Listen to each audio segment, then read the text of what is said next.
법인 파산해봤자 답도 없는 경우도 있거든요.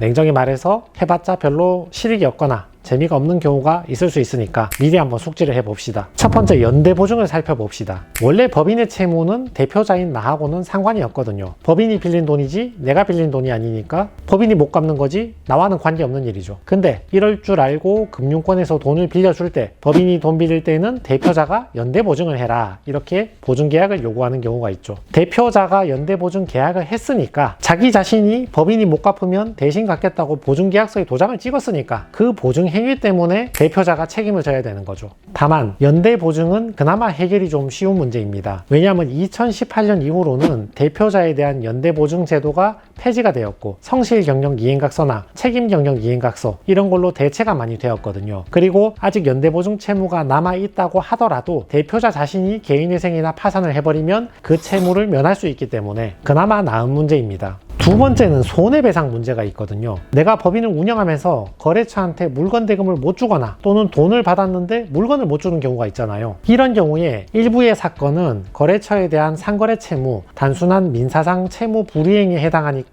법인 파산으로 탕감받고 끝내버리면 되는데, 나머지 일부의 사건에서는 이미 변제할 의사와 능력이 없는 상태에서 대표자가 무리하게 거래를 계속 이어가면서 거래처에 피해를 끼쳤기 때문에 이게 사기죄 유죄가 나오는 경우가 있거든요. 이때는 거래처에서 사기를 행한 대표자 개인에게, 법인이 아니라 대표자 개인에게 손해배상을 청구할 수가 있습니다. 유죄가 확정된 경우에는 이 손해배상이 웬만하면 인정이 되니까 대표자 같은 경우는 고의 불법 행위에 의한 손해배상 채무를 지게 되는 거죠. 근데 이때는 개인회생이나 파산을 가도 고의에 의한 불법행위 손해배상 채무니까 탕감이 안 된다고 봐야 되거든요. 그래서 이런 경우는 매우 힘들어질 수가 있습니다. 세 번째는 월급 퇴직금의 문제가 있는데, 민사상으로는 법인이 줄 돈이죠. 법인이 고용했지 내가 고용한 거 아니잖아요. 그러니까 민사상 채무는 법인께 맞는데, 형사상 근로기준법 제109조를 보시면 임금이 체불되면 대표자가 3년 이하의 징역 또는 3천만 원 이하의 벌금에 처할 수 있거든요. 그 책임은 대표자 자신이 져야 한단 말이죠. 다시 말해서 갚을 의무는 없지만 안 갚으면 처벌받는 상황이니까 결국은 대표자인 내가 갚아야 돼요. 실무상으로는 노동부에 채당금을 신청해서 그 돈을 받게 하고 합의하고 끝내는 경우가 많이 있는데, 채당금이란 것도 금액에 한계가 있기 때문에 밀린 인건비가 적은 경우에는 별 문제가 안 되는데, 밀린 인건비가 많은 경우에는 대표자에게 큰 문제가 될 수 있습니다. 네 번째가 세금이거든요. 이것도 원칙적으로 따지면 법인이 세금을 못 낸 거지 대표자인 내가 내 세금 안 낸 건 아니잖아요. 그러니까 법인 채무일 뿐 내할 바는 아닌데, 그럴 줄 알고 우리의 국세기본법하고 지방세기본법에는 과점주주는 2차 납세 의무를 지라고 법으로 규정을 했습니다. 다시 말해서 은행에서 연대보증 선거는 내가 사인을 했으니까 연대보증인으로 책임을 지는 건데, 세금 같은 경우는 사인 같은 거 안 해도 법률에 의해서 이미 과점주주인 나는 2차 납세 의무를 져야 됩니다. 과점주주란 것은 50%보다 한 주는 더 가지고 있는 사람을 말하는데, 국세기본법 시행령 제20조를 보면 육촌, 사촌, 배우자 등등 웬만한 친족은 다 포함을 했단 말이죠. 중소기업 운영하시는 대표님들 본인이 100% 소유하거나 또는 분산을 해도 웬만하면 형제나 자식, 배우자한테 분산을 하잖아요. 그러니까 중소기업 운영하다 부도났다 그러면 웬만하면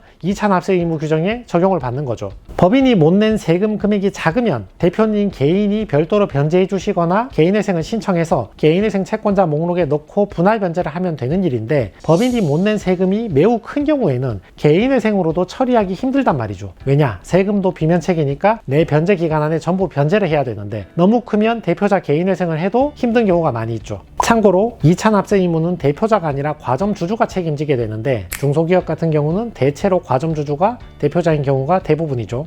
다섯 번째가 가지급금의 문제거든요. 대표자가 회사 돈을 빼오면 가지급금이 되잖아요. 근데 내가 회사 운영하면서 넣은 돈도 있고 뺀 돈도 있고 전부 사업에 다 썼다, 내 계좌 열어봐도 전부 사업상 경비로 썼고 순간순간 급해서 넣었다 뺀 적은 있지만 대체로 금액이 일치한다, 이러면 결과가 잘 될 가능성이 높아요. 반면에 내가 넣은 돈보다는 뺀 돈이 훨씬 많다, 돈 빼가지고 내 집 사는데 보탰었다, 나의 투자 활동에 보탰었다, 근데 결국은 못 갚았다, 또는 나의 개인 채무를 변제하는데 회사 돈을 빼가지고 써버렸다, 이런 경우에는 사업과 관련성도 없고 가수금보다 가지급금이 훨씬 크기 때문에 법인 파산에 들어가면 그 돈을 가지고 오라고 환수금 처분할 가능성이 높거든요. 이런 경우에 법인 파산이 매우 힘들어질 수 있습니다. 여섯 번째는 법인 파산 신청 직전에 재산 처분한 경우. 왜 법인 파산 신청 직전에 재산을 처분할까요? 거래처에 주거나 가족 돈을 갚으려고 하는 경우가 대부분이죠. 예를 들면 법인이 가지고 있는 작은 상가나 법인이 가지고 있는 자동차를 팔아가지고 돈이 500이든 1000만 원이든 남았잖아요. 그 돈을 가지고 거래처에 다 몰아줘 버리는 거죠. 이런 경우에는 대표자에게 그 1000만 원에 대해서 환수 처분이 내려져서 가지고 오라고 한다거나, 아니면 그 거래처 이익을 받은 사람에게 법원 파산 관계인이 직접 부인권 소송을 하거나 다른 채권자들이 사회행위 취소 소송을 해서 문제가 커지는 경우가 있습니다. 그래서 이 영상을 보고 있는 법인 대표님 또는 주주분들, 어차피 법인 파산해봤자 잘 안 되거나 힘들어지는 경우를 이 6가지 측면에서 한번 고찰을 해 보시기 바랍니다. 첫 번째 연대보증, 두 번째 손해배상, 세 번째 월급퇴직금,